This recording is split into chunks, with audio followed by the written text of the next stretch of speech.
ادبی اسلام کے اوپر ہم بات کر رہے ہیں، اور آج ہم بات کریں گے تجریدیت کے اوپر۔ تجریدیت جو ہے وہ انگریزی کا ایک لفظ، اس کا جو ہم معنی ہے وہ ہے ابسٹریکٹ۔ اور ابسٹریکٹ اس چیز کو کہا جاتا ہے کہ جو محسوس تو ہو لیکن جس کو چھوا نہ جا سکے اور جس کو سوچا نہ جا سکے، دیٹ از ابسٹریکٹ۔ اور ابسٹریکٹ جو ہے، یعنی جو تجریدیت ہے، یہ تجسیم کے الٹ ہے، یعنی جسم کے الٹ جو ہے، یہ اس کا ایک لفظ ہے، یہ تصور ہے۔ ایک ہوتا ہے جسم، یعنی مادی جسم جو ہے، تو یہ مادی جسم اس کا نہیں ہوتا، یہ کوئی ہوا میں چیز ہے۔ اس کے آگے چل کر میں آپ کو بات بتاتا ہوں۔ یہ مصوری کی اصطلاح ہے۔ 20ویں صدی میں اس کو مصوری مجسمہ سازی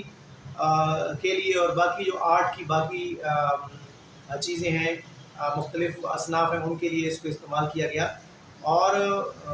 ماڈرن جو رجحان ہے اس میں یہ سبجیکٹ کی اہمیت کو نہیں مانتی، اور اس کی بجائے یہ اس کی حیت، یعنی اسٹرکچر، اس کا رنگ اور اس کے جو خط و خال ہیں ان کے اوپر یہ بات کرتی ہے۔ اور اس کو بھی تجریدی انداز میں پیش کرنا، یعنی کوئی واضح شکل نہ ہونا، بلکہ جیسے کوئی تصویر ہے، تصویر کی بجائے کوئی سیدھی ٹیڑھی لائنیں بنا دینا، کوئی دائرے بنا دینا، جسے سمجھنے والا خود سمجھتا رہے، سمجھ آتی ہے تو ٹھیک ہے، نہیں آتی تو نہ آئے، یہ ہے تجرید۔ موضوع کو انہوں نے ترک کر کے خاص طور پر انہوں نے جمالیات کو جو ہے بنیاد بنایا ہے، اور اس کی جو خارجی اور داخلی دونوں میں تجریدیت جو ہے وہ انہوں نے داخل کر کے اس کو نئے انداز سے پیش کرنے کا نام جو ہے وہ تجریدیت رکھا ہے۔ افلاطونی فلسفہ ہے، اس کو جوڑا جاتا ہے افلاطون کے ساتھ، جس نے یہ کہا تھا کہ مجسم چیزیں جو ہیں وہ تو ظاہر خوبصورت ہیں ہی ہیں نا، لیکن کہتے ہیں کہ اس کے علاوہ بھی حسن موجود ہوتا ہے، اور وہ حسن جو ہے وہ خط مستقیم میں بھی ہو سکتا ہے، یعنی سیدھی لائن میں بھی ہو سکتا ہے وہ حسن، اور وہ دائرے میں بھی وہ جمالیات جو ہے نا وہ اس میں بھی جھلک اس کی نظر آ سکتی ہے۔ مغربی جو لکھنے والے ہیں، خاص طور پر ادب کی اگر بات کریں یا فکشن کی بات کریں، تو اس میں کامیو ہیں، جوائس ہیں، ٹامس مان ہیں، جارج آرویل ہیں، اور فرانس کافکا ہیں۔ انہوں نے اس کو فکشن میں استعمال کیا، اس تکنیک کو برتا، اور یعنی جس میں کوئی سبجیکٹ نہیں ہوتا، کوئی سیدھی بات نہیں ہوتی، کوئی پلاٹ جو ہے وہ نہیں ہوتا، اور جو سیٹنگ ہوتی ہے وہ بھی بڑی عجیب ہوتی ہے، تو ہر ایک چیز کے اندر وہ تجریدیت ہوتی ہے، تقسیم اس کے اندر نظر نہیں آتی۔ اچھا، اس میں یہ ہوتا ہے کہ غیر واضح یا مبہم چیز جو ہے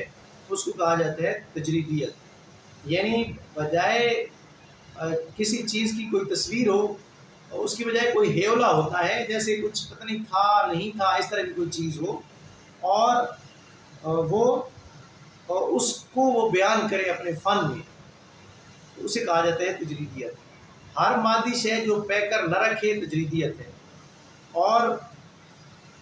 یہ کوئی شے بھی ہو سکتی ہے، یہ کوئی تصور بھی ہو سکتا ہے، اور یہ کوئی صورتحال بھی ہو سکتی ہے۔ مثلا شے ایسے ہو سکتی ہے کہ وہ بیان کرنا چاہ رہا ہے کسی تصویر کو، کوئی شخص ہے، وہ ظاہر آبجیکٹ ہے، وہ ناؤن ہے، تو وہ اب اس کی تصویر تو بناتا ہے لیکن بظاہر کہیں پر وہ نظر نہیں آتی، اور بڑے غور و خوض کے بعد وہ جو لائنیں لگی ہوئی ہیں اسی کے اندر کہیں تصویر جو ہے نا وہ اس میں چھپا دی ہے، یا اس کا جو دیکھنے والے کا جو مائنڈ ہے وہ اس کے اندر دیکھ لے کہ ہاں واقعی کوئی تصویر بنی ہوئی ہے۔ اسی طرح افسانہ جو ہے وہ الٹپ جو ہے، جملے آگے پیچھے لکھے ہوتے ہیں، جملہ توڑا ہوا ہوتا ہے، گرامر کا خیال نہیں رکھا جاتا، ٹکڑوں میں عبارت ہوتی ہے، کہیں فاعل آگے ہوتا ہے، کہیں مفعول پیچھے ہوتا ہے، اس طرح کر کے وہ غیر واضح انداز میں اس کو کرتا ہے۔ پھر کوئی تصور ہے، مثلا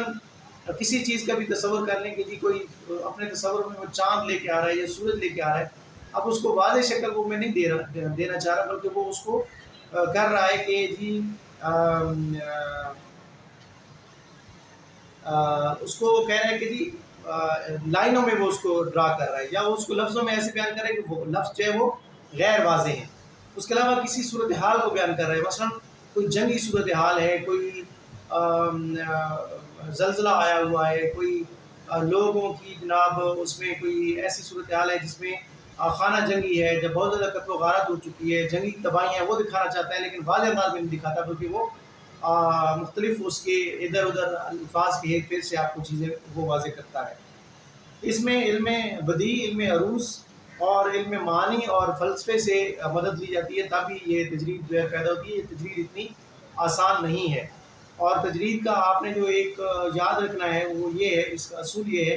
کہ یہ چیز جو ہے یہ مجسم نہیں ہوتی۔ اور عام طور پر جب دوسری جنگ عظیم کے بعد جب یہ تباہی بہت زیادہ دنیا میں آ گئی تو انہوں نے کہا جی کہ اب سیدھے سیدھے تو بیان ہو نہیں سکتا کہ جی ہر طرف لاشیں بکھری ہوئی ہیں۔ کسی زمانے میں ایک قتل ہو جاتا تھا تو کہتے تھے جی یہ جو غبار آ رہا ہے، یہ جو آندھی چھا گئی ہے، یہ جو لالی ہے افق پہ، یہ کوئی بے گناہ قتل ہو گیا ہے تو تبھی یہ لالی ہے۔ اب تو جب انسانی زندگی اتنی ارزاں ہو گئی، اس کا خون جو ہے نا وہ ہر طرف بہایا جانے لگا، بے گناہ لوگوں کو مارا جانے لگا ہزاروں لاکھوں کی تعداد میں، تو لکھنے والے پریشان ہو گئے کہ اب میں کیا لکھوں، کہ میں تو ایک بندے کی موت کو جو ہے نا وہ ساری انسانیت کی موت تصور کرتا تھا، تو یہاں تو کتنے لاکھوں لوگ جو ہے وہ بے گناہ مر گئے، تو ان کو کیسے؟ تو انہوں نے تجرید کا وہ کیا راستہ اختیار، اور انہوں نے کہا کہ ہم ایسا انداز اختیار کریں کہ جس میں جو ہے وہ مادی جسم کی بجائے اس کا کوئی خالی ہیولہ نظر آئے۔ اور پھر اس کی ایک اور بات بھی ہے کہ چونکہ قاری جو ہے وہ بہت زیادہ